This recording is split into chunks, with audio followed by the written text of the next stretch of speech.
Happy Tuesday. Good afternoon, friends. Cheers. Welcome to Coffee with Kim and Jason. I am Kim. That's Jason. I almost spit on your computer. Spit take. Where's your nose? I did not get that memo. No. This is your normal look. You think I just normally walk around like this? This is definitely a foreshadow to the fun we're going to have today. We need to talk before we go live. All right? I know we both had mustaches yesterday. I didn't realize we always had to match. Just because we're Kim and Jason doesn't mean we always have to match. Later. We have an awesome show for you today. It is time for some levity. It is time for some laughter. We've been kind of mixing our topics between light and heavy a little bit, keeping it all, through the lens, but we need some levity today. Yeah. And tomorrow, we thought this would be really good for April Fool's Day Eve. Yes. To kind of talk about humor and levity and things like that. And we have an amazing expert that will be on with us today. I can't wait. Yes. And I see a lot of awesome names here. Hi, Lisa and Jim and yes, thank you, Ian. You're going to get in trouble at work, Ian. Be careful. Mary says she was watching a fashion show someone did with their cat. And this is where we are now. We're doing fashion shows. Although, have you seen the Good News with Jim from The Office? Yep, John Krasinski. Oh my gosh! If you haven't seen that yet, check it out. We need more of that. Is that going to be a regular thing? I hope. It seemed like it. He's only got one episode up, but he interviewed Steve Carell, and it was heartwarming. Yeah, it was cool. So it's good to see good stuff like that. Mm-hmm. Well, let's see. Without further ado, should we just go right into it here? Get into the meat. Waste any time talking to you. We have plenty of time to talk, apparently. Let's see if I can call her up here. Add to screen. Yes. Yay. Let's see. Miss Karyn. This comes up. If we can get Karyn up here. All right. The magic of technology connecting California and Wisconsin in one little button, I hope. That's the goal. Let's see. Oh, yeah. All right. Hello, Karyn. How are you? That's awesome. I was like feeling shamed because I was like, oh, I don't have my nose. Where's I? But I have my schnoz. Here's my Santa schnoz. Nice. That's cute. I had to wear that because I believe, and fact check me on this, I believe the first time we met was at an AATH conference, Association for Applied and Therapeutic Humor. And we went out to dinner, and that was my first time. I was speaking there, the first time there, and there were tons of people wearing clown noses. And I think there was a brigade that sent a group of people with clown noses to O'Hare just to greet people who were returning. And that might have been right. So, that's right. I love hearing about that. Well, we haven't really officially introduced. Why don't you introduce Karyn? Okay. I see all these people. It's like shiny. I'm seeing all these names. And it's like, oh my gosh, there's fellow girlfriend Kara. Anyway, I'm sorry. As you were saying. So yes, this is to anyone who doesn't know, this is Karyn Buxman.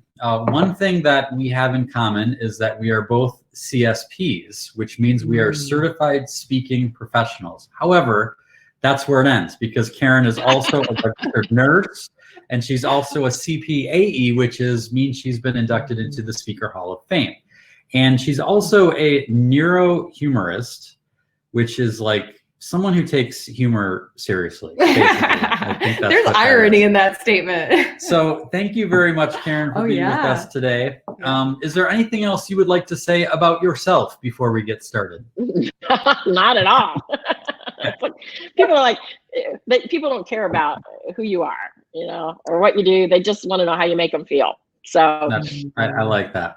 Yeah. Speaking of how we feel, a lot of us are feeling very nervous and worried, and I think mostly the uncertainty is driving people crazy of not sure what to expect and what's to come. And we wanted to have you on because you talk about this kind of stuff all the time and how important laughter and humor is. Can you start us off just by saying, like, why is it so important now? Like, and obviously we all like to laugh, but what's the real reason behind it, and why is it so helpful right now? Now more than ever. And I've studied humor for 30 years, taken humor seriously, if you can do that, and you can. It's kind of like E.B. White says, you can dissect it like a frog, but in the end, it dies, and the interest is of interest only to pure scientists. And over the last 10 years, I really got interested in humor in the brain. And this is where really right now, this is all coming together, because in terms of our situation that we're in right now, the brain's number one purpose is to keep us safe, to protect us. And so how does it do that? It does that by constantly scanning for threats. And it's like, and right now our brains don't have to scan very far. It's like pew pew pew pew pew. It's like everywhere, right? And so when we do that, we have this cascade of neurotransmitters. And right now, every time you turn on the news or somebody says coronavirus or whatever the threat is, your brain is kicking off neurotransmitters that release norepinephrine and epinephrine and adrenaline and cortisol. And this negatively affects our ability to think clearly. Our amygdalas get hijacked. We can't think. We feel crummy. Our muscles get tense. We get sicker because it affects our immune system. And so overall, there's so many reasons. Plus, that's just the physiology and the psychology. Socially, it separates us. And there's so much bad juju around, having stress. But the great news is that humor is something, unlike toilet paper, there is no shortage of this. There is no shortage of humor or laughter. And so my joy is to share with people like you do. I love you guys so much, and all that you bring to the world in terms of just escaping adulthood, because, don't we all want more of that?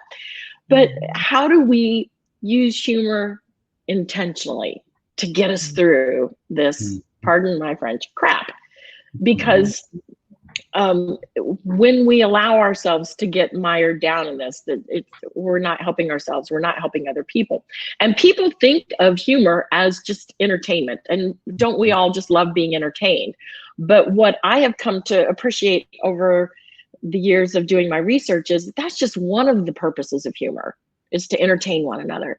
Another purpose is to influence other people, whether that's through persuasion or education or inspiring or whatever. And then the third purpose is well-being, which is really what this is all about right now in terms of building our resilience, coping with stress, and improving our lives holistically.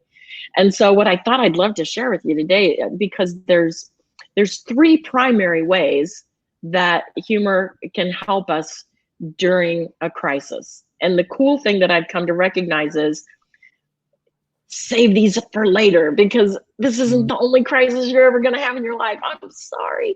But a crisis can be a personal crisis. You get a diagnosis of something that's not good news. It can be a family crisis. It can be a community crisis. When I lived in Hannibal, Missouri, and we experienced the flood of 500 years on the Mississippi River, we didn't live on the Mississippi, we were in the Mississippi.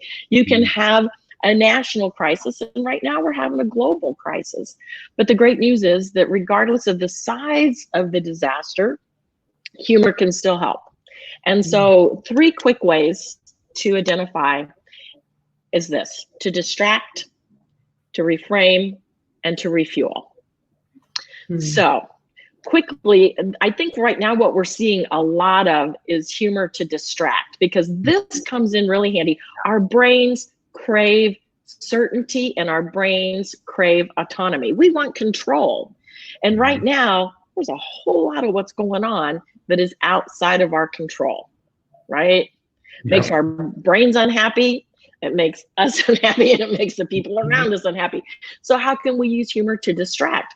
And this is for those moments where I'm not talking about doing it for an hour or 2 hours or 8 hours at a time. We're talking brain breaks. How do you give your brain a break to just so that your amygdala is not hijacked, so that you can make rational decisions? I don't know. Have you guys, I don't know, maybe it's just me. Have you ever done something and later thought, I knew better than that?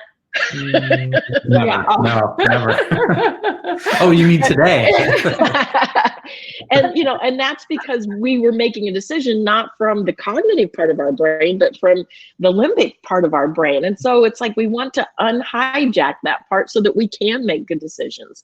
And also so that we do have better chemicals going throughout our body and all that. So what are those quick little distractions? And right now, whew, they're everywhere. And, you know, and for somebody who lives her life as a squirrel, it's like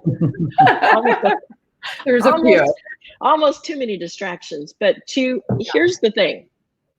The difference in what most people do and what we want our tribe to do is to be intentional. Because we don't want to just be reactive. We want to be proactive. And so how do we use humor intentionally for a desired outcome? And the trick of a real high performer and high performance humor is to use that humor intentionally for a desired outcome consistently over time. So that means periodically, intentionally going for those brain breaks, going for those distractions, increasing the likelihood. How can you stack the deck in your favor so that you have more of those at your fingertips? You know, I mean, nowadays there's no excuse. You got a phone. There's just, you know, but constantly I have just a whole catalog of memes, of funny YouTube videos, of different kinds of, you know, audio books. I love David Sedaris. I like my humor dark, and you know, he's twisted, and I love that about him. As a nurse, you know, anything that involves body fluids, death, dismemberment, I'm gonna find that funny.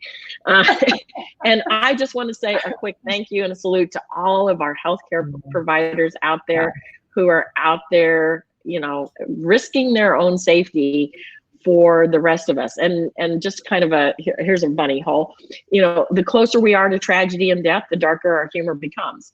And so we're going to hear people using some really dark humor right now. Don't judge.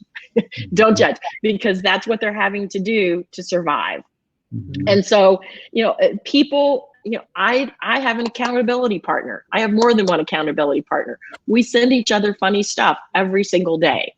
And that helps us get those brain breaks so that we can distract ourselves intentionally with humor. You don't want to live in distraction all day, although maybe these days you do because we have a lot of time. But, you know, to distract. And so that's the first one. The second one is to reframe. And reframing allows us to see things from a different perspective, because the perspective that we're seeing it from is, oh my God, it's the end of the world, isn't this awful? And it's like, no, if we really relax and we unhijack our amygdalas, we see things from a different perspective, and it's like, no, we're going to get through this. We're going to get through this.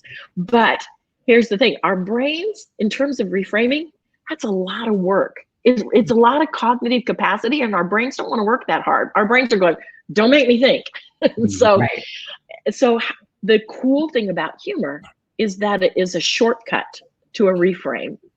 And so this is what allows us to experience that emotional distance from our pain, which is a good thing right now. If we can just provide that. Have you ever had a situation where something happened and you thought it was just so catastrophic or embarrassing or awful, and then you didn't think you would ever live it down, and then a week later you're sharing it with somebody and you're laughing hysterically? Right. And it's like, why wait? You know, how can we reframe? And so to just be able to laugh at some of the pain, and I mean, there are, again, so many memes and funny things out there that help us. But I was thinking, you know, well, what is this allowing me to do? And it's like, okay, this is giving me a socially acceptable excuse to avoid the people I don't like. You know, that doesn't have to be hysterically funny, but it was like, it allowed me to reframe. It allowed me to laugh at the situation. And there's so much that we can do with intentionally twisting and turning and playing with our pain until we can just go, yeah, that's not that bad. That's kind of funny. And even if we can't say it's funny, we're just giving our brain a break from all of that adrenaline, epinephrine, cortisol, all of that other stuff. And then the third is to refuel. And this is, this is really important over time. And the best time to have been practicing this obviously would have been a year or 2 or 10 or 20 years ago, kind of like planting a tree. Best time was 10 years ago. Next best time is now. Mm-hmm. And so this is where, again, the intentionality and the consistency comes in, because it's a little bit like, oh, I put $100 in the bank, but now you keep putting charges on your charge card for, 150, 150, 150. And, when we overdraw from the bank, does the bank go, you poor thing, you just go right ahead and you just keep making those withdrawals? No, they punish us. Right. It's like, right. And that's that happens with our bodies, our immune systems, our muscles, just our ability to think. It's like, no, you can't keep doing that.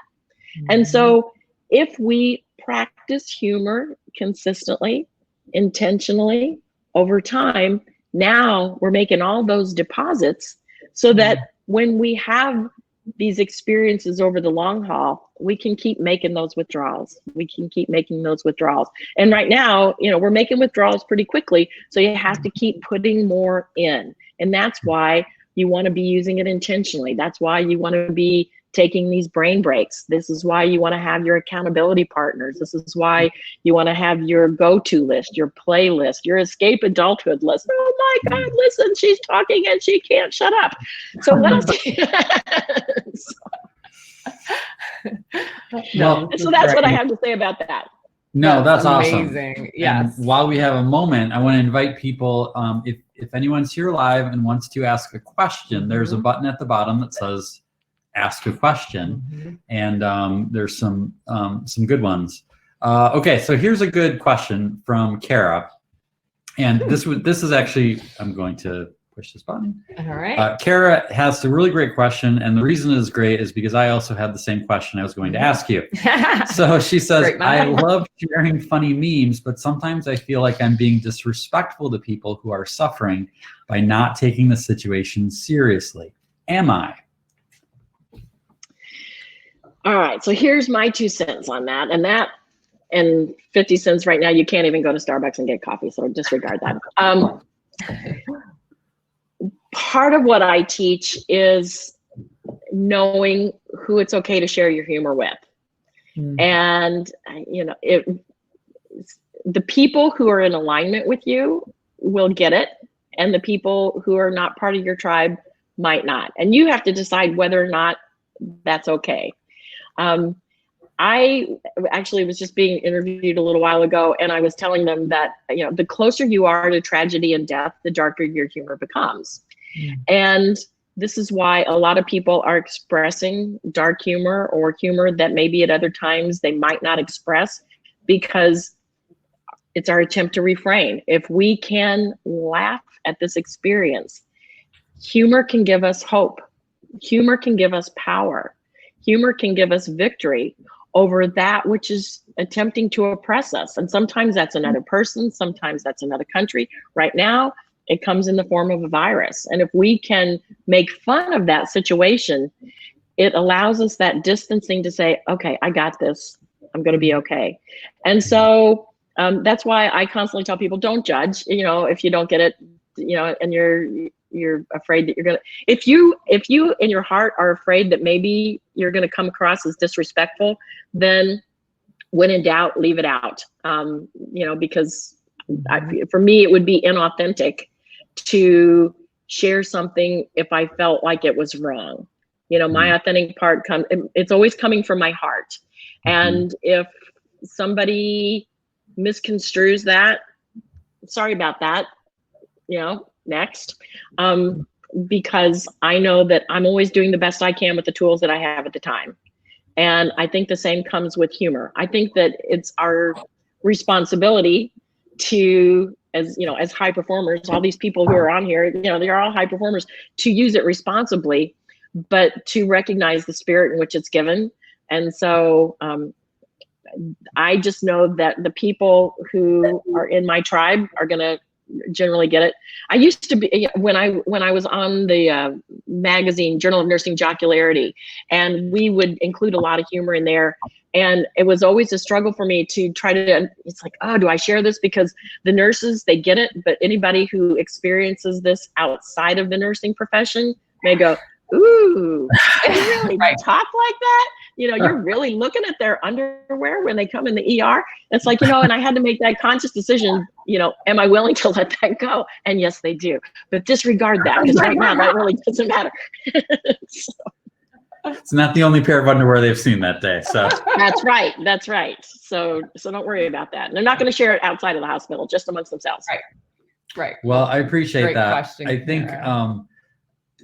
and you kind of referred to the distancing thing, but the idea that comedy is like pain plus time, right? Right. And Right. that is something, as a speaker, I know you can relate to this, where whenever something really terrible happens to me, I immediately think this is going to be a great story, like that. And it really does, even though I don't really want to talk about it right now, it helps me immediately start to, like you said, is reframe it and think of like, how is this going to help me someday? And so I would imagine. You ever found yourself being jealous of other people's bad fortune? Oh yeah. It's like, oh my God, you know, oh my God, you know, she just fell and put a fork through her eye.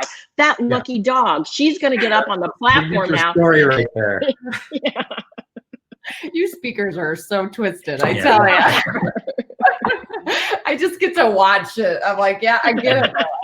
I get it. Yeah. Well, and that's what I've tried to encourage people is, you know, right now is difficult, but we also have an opportunity. And like, what are you going to do right now so that 5 years from now, you can look back at this time and say, oh my gosh, if it wasn't for this coronavirus thing, this never would have happened. And It's a similar thing of being able to reframe that terrible thing, in this case with humor, and how that can serve us. So, so what other, do you have any other? Is there another question? There is, but I think it'll be for later. Okay. Do you have any other tips on how to bring more humor? You talked about the accountability partner. You talk about having a stack of your favorite memes and things like that. Is it just whatever people kind of gravitate towards, like watching comedies, or are there any other unusual things that maybe people haven't thought of? How about this? I want you to rewire your brain. I want you to rewire your brain to see and experience more humor. Because a lot of times people come to me and they want to know, well, can you make me funnier? And I could, but if they don't know when and where to use that, it's not really serving them. And so where I really like to start when I work with people is in helping them to really nourish their humor appreciation. I think it's better to be a humor appreciator than a humor initiator. And I think that you can rewire your brain to experience more humor. There's a cool part of your brain, a little finger-like projection called the reticular activating system. And when you give your attention to something, your brain goes, oh, you want to see more of that, which is why if you buy a red car, you go out on the freeway and you go, well, yesterday there weren't all these red cars. It's a little bit like when you're on the internet and you kind of went over to DSW and you saw that pair of shoes and you were like, ooh, I like those, but don't have any money in the bank. So, and you go somewhere else and you go to another page and now there's those shoes. There's those shoes. There's those shoes everywhere you go. You keep trying to go someplace and those shoes keep popping up because you told the internet, oh, I gave attention to that. That's how your brain is. And so I do have a point. And so if you tell your brain, I want to experience more humor, I'm looking for something funny. People will say, oh, but you don't understand. There's nothing funny happening in my life. And my response to that is, if that's your belief, that's your reality. But if your belief, ooh, you guys did that together. Ooh. But if your belief is that, yeah, there's something funny out there, you'll find it. And when you do, your neurons wire. And if you say, oh, okay, I want more of that, you're going to continue. Don't give up, because it's like, it may take a little bit at first, but then you're going to go out and you're going to see something else. And it's like, wires again. And Hebb's law says neurons that wire together, fire together. And the more you do it, the better you get at it, the better your brain gets at it. And after a while, you can't stop seeing these things. And so I want you to practice seeing funny. I don't want you to worry about being funny. That falls into place. But right now, I want you to go out there and say, what am I missing? What's funny? What can I find that amuses me? And be ready for the universe to respond, because there's so much good out there that's really, really good stuff and good funny. Yeah. Good funny. That's awesome. Very good. Mm-hmm. Well, do you have anything else you want to ask? Oh, we could chat Other for like than- 3 hours. you got I another want hour. to do this. Yeah, I can stay with you Nothing guys else going on. today. I'm loving this. I'm loving this. Is there another question, or did it go away? No, it was someone asked. It was not. Okay. Yeah, we'll talk about it in a second. Okay. What I was going to ask is, first of all, I really appreciate it. I know you've been doing a daily show yourself, sharing some of this amazing stuff. So where is the best place for people to find you and get more off the fire hose from you? Thank you. Yeah, because you guys are like, you're doing this like all professional, and I'm just like, hey, I'm gonna go over to Facebook.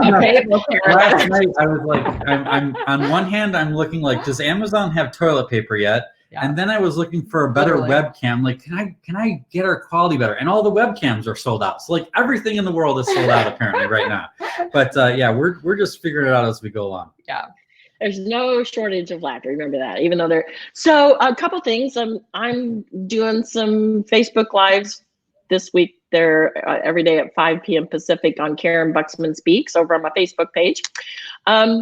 For people, I do send out some weekly updates and tips, and I'm not trying to sell people. This is my passion is really to make the world a better place through the intentional use of humor and laughter. And right now, if people go to this domain Humor for Me, and which is not the number, but the humor, FOR, humorforme.com, I have a sample of a book that's coming up that I'm publishing with Forbes Books. It's my first business book other than my leadership book here. But this one's called Funny Means Money, Strategic Humor for Influence and World Domination. And there's a sample of that. But if you leave your email address, then you get regular updates on cool things like how to find people like you and how to do things like I just talked about and how to get through these tough days and still remain smiling. Awesome. That's great. We'll share all that in the show notes. I wanted to ask you too, we put up a poll today that if anyone hasn't put their vote in yet, we just put up best type of joke. And the 3 options I could come up with in 10 seconds was knock knock joke, guy walks into a bar, and dad jokes. And dad jokes is running away with it. Is there one you would vote for? Or is there another one that you particularly like? Oh gosh, in terms of jokes, see, I'm not a joke teller, I'm a storyteller, but yeah, I have to say I'm all for the dumb dad jokes. Yeah, seems to be taking the world by At storm least right we now. didn't I didn't suggest the blonde jokes, but I'm so surprised he didn't put that in. So, maybe he knew he was going to be outnumbered today. It could easily be the Polish joke. I know, we're Polish. Right. So, that's all right. good. Well, That's good. thank you so much for taking time out of your busy time, making the world better. We're all doing our part, and I appreciate what you're doing out there. So thank you for taking the time to chat with us, and I know you brought a ton of value. People loved it. Well, we'll do it again sometime, and thanks so much, and thanks to all the folks with their great comments. I loved reading. The squirrel in me just loved reading all of those, and the laughter yoga and the curl friends and everything. So thank you guys so much. It's been my pleasure. Thank you, Very Karyn. cool. Thank you, Karyn. See you soon. Wow, That was good stuff. Meaty, right? She's amazing. Very good. Yeah. So this other question is not really a question. That's why I didn't want to talk too much. But it was from Kara. No, it wasn't from Kara. I think it may have gotten put away. It was just someone that was a new first person, and they were happy to be here. And so I don't remember who the name was, but thank you for being here. I saw there was a couple new people around. So yes. I really like the accountability partner thing. I mean, I think back to when texting GIFs was like a new thing. And I remember having a few people in my life that's what we would do. We would just constantly send each other funny GIFs, and that has kind of faded away. So I'm kind of excited to try that again, like just start sending people funny GIFs randomly, just for the sake of doing it. You've got one you've been using. That's your go-to right now. The little girl with the owl with her. She's like power owl, like little Wonder Woman It's girl. so good. Yes. Once I find a happy GIF that I love, I tend to overuse it, but you know, what are you gonna do? So the kids are waiting in the wings. I wanted to let people know, if you want to be alerted when we go live, we've been doing this every day at 3 o'clock Central Time. Go to escapeadulthood.com/coffee, and you can get updates to know when the replays are available and when we go live and what the show is going to be and all that sort of stuff. So check that out. And I have to say, the little button at the bottom of the screen where it says get a free copy of Chance of Awesome, Karyn talked about reframing, and that's what that book is all about, is reframing how you see things. So we're offering that free right now. Take advantage of that if you haven't already. And do you want to drop the news about? Yes, this literally was decided this morning. So we are relaunching Wonder Hunt. And what's been decided and redecided is that we're bumping it up. Okay, so if you don't know what Wonder Hunt is, please visit escapeadulthood.com/wonderhunt. It is a course that is so needed right now. It's going to be a 4-week course. It's starting April 13th. Now, some of you already signed up. I know that. And we were going to start at the end of April, but we need it now. We need it now. Or at okay, least we need 2 some weeks from wonder. now. We need 2 weeks from now, so we have time to finish it. No, no, but please check it out. escapeadulthood.com/wonderhunt. In fact, in the league before this show, I put up a video of me in the woods this morning talking about it, because something huge happened in the woods that was a big deal. So check that out. Bigfoot? No, did you watch the video? No. He didn't even watch my video. I will later. I save it for my special time. His special time in the bathroom. So anyway, the kids are in the wings, but please check it out. April 13th, it'll be starting. It'll be good. Come on over, guys. This is becoming a little routine, I think, that is part of our show, if you haven't noticed by now. Oh, wait a second. Jokesters. Where's your eyes? I like your eyes, Ben. Creepy, right? You guys got anything to share today? More drawings from Ginny. What do we have here, Ro? It's a girl going to the beach with a kid. Ah. Is that a sandcastle? Mm-hmm. Oh, nice. That's Don't we cool. wish we were all building sandcastles today? I love that. And all the little shovels and stuff. Yeah. Any other things? Ben, you have your eyes. Here, scooch up so we can You see. had a knock-knock joke about camels. Do you want to share that? What do you call a 3-hump camel? What do you call a yeah, it wasn't a knock-knock joke, but what do you call a 3-hump camel? Mhm. Pregnant. Pregnant. Very good. Cool, dude. Well, thanks for saying hi, guys. Anything else you want to say? No. All right. They're getting ready for April Fool's Day. What can we say?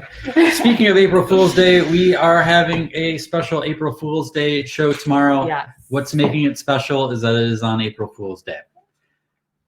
And we've all got primed. some kind of We've cool got- ideas yeah. planned, but Yes. it'll be cool. So we hope you'll join us again tomorrow at 3 o'clock. Bring something awesome to drink. Mhm. We like coffee right now. Yeah, that's pretty much the thing. Thank you guys for spending some time with us here today. Really appreciate it. Hope this has been a good distraction for you. And we'll be back here again